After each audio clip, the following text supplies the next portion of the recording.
under the guise of speech codes and safe spaces and trigger warnings, these universities have tried to restrict free thought, impose total conformity, and shut down the voices of great young Americans like those here today. It's great people. All of that change is starting right now. Well, time now for Night Court, tied to the president's executive order on campus free speech earlier this year.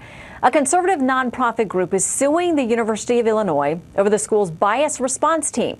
Speech First is representing 4 anonymous students claiming the school is suppressing political advocacy and intimidating students into silence. Well, the school says it's trying to protect everyone on campus. So let's discuss with tonight's Legal Eagles. They're here to break down the case. Criminal defense attorney Brian Claypool and constitutional law attorney Jenna Ellis-Reeves. Great to have you both with us. Thanks, Shannon. Hi, Shannon.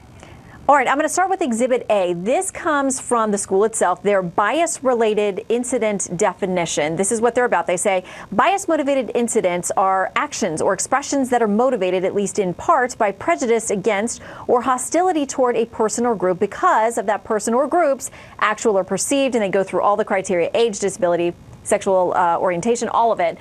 So, Brian, why is that a bad thing?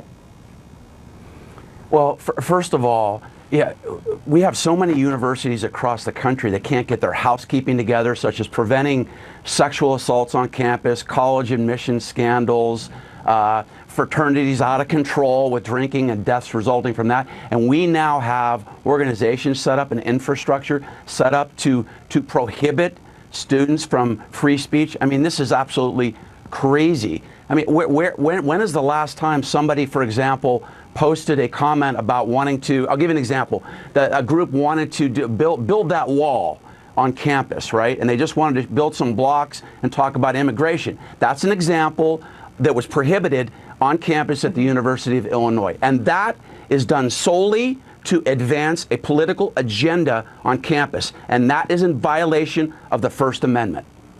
Yeah, that's one of the complaints that came in. Exhibit B is another one of the complaints that came in. An anonymous person reported that a speaker brought to campus by an RSO, which I think is a registered student organization, was offensive to non-U.S. citizens by saying things like, America is the greatest country in the world and pull yourself up by your bootstraps. I mean, Jenna, is that something the school should be spending time investigating?